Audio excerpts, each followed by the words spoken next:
The swamp gasped, air thick and hot. Spanish moss swayed like hanged men. Tonight the moon wore a crimson mask. My time. A deep ache started in my bones, spreading like wildfire. Skin crawled, teeth lengthened. I welcomed the agony. This was my truth. The world blurred, reshaping through eyes that burned like hot coals.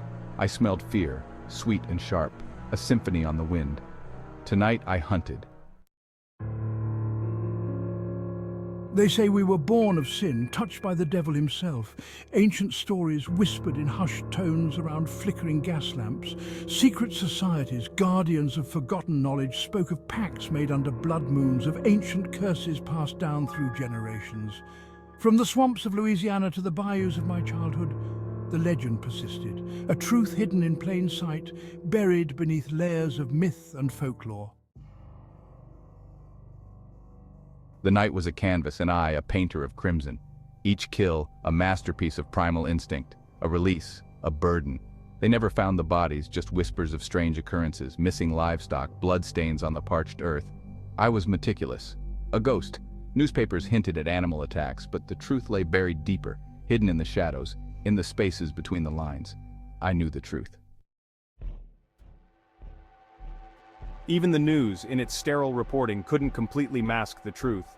Unexplained events, grainy footage, and terrified whispers. The evidence was there. S2. Clues were everywhere if you knew where to look. Ancient scriptures spoke of beasts and men intertwined in a dance of damnation. Fiction whispered truths, authors unknowingly tapping into a well of ancient knowledge. Stephen King knew. He'd seen a glimpse.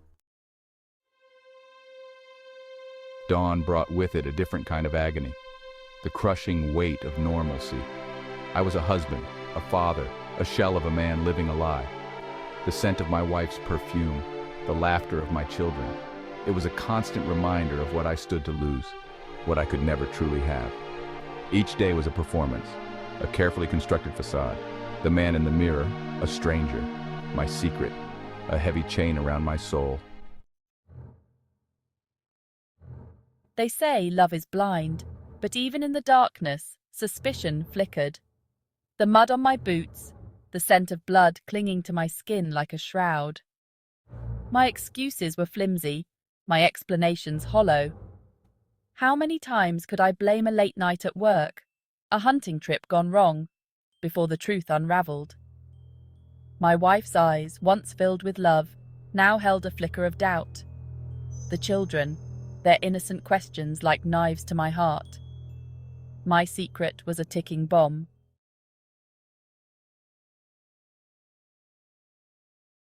Hey there, dark humor connoisseurs.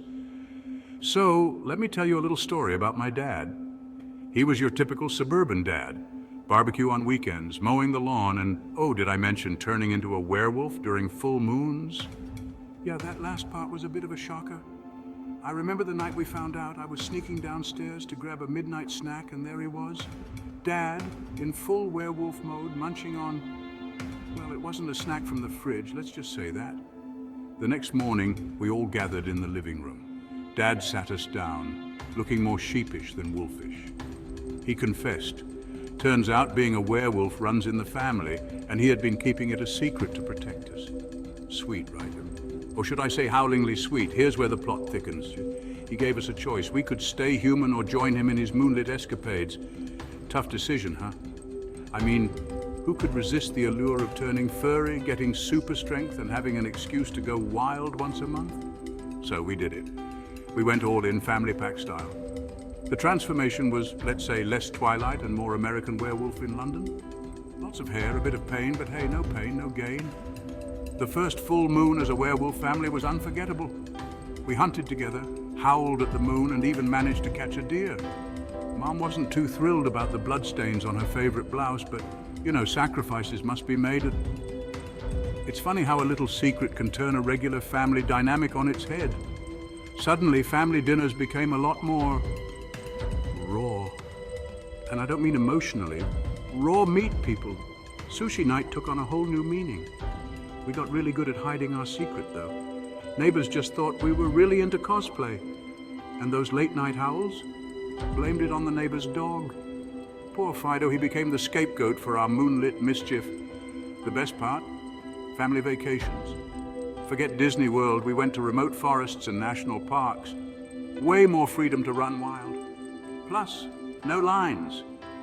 Try explaining that to your friends at school. What did you do for summer break? Oh, nothing much, just transformed into a werewolf and roamed the wilderness with my family.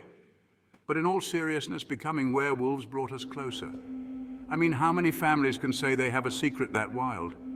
We learned to trust each other, protect each other, and yeah, maybe eat a few squirrels along the way. So next time you think your family is weird, just remember, it could always be weirder. You could be turning into werewolves. And honestly, it's not that bad. Thanks for watching, and remember, stay wild, stay weird, and maybe check your family tree for any unusual branches. Catch you later, and happy howling.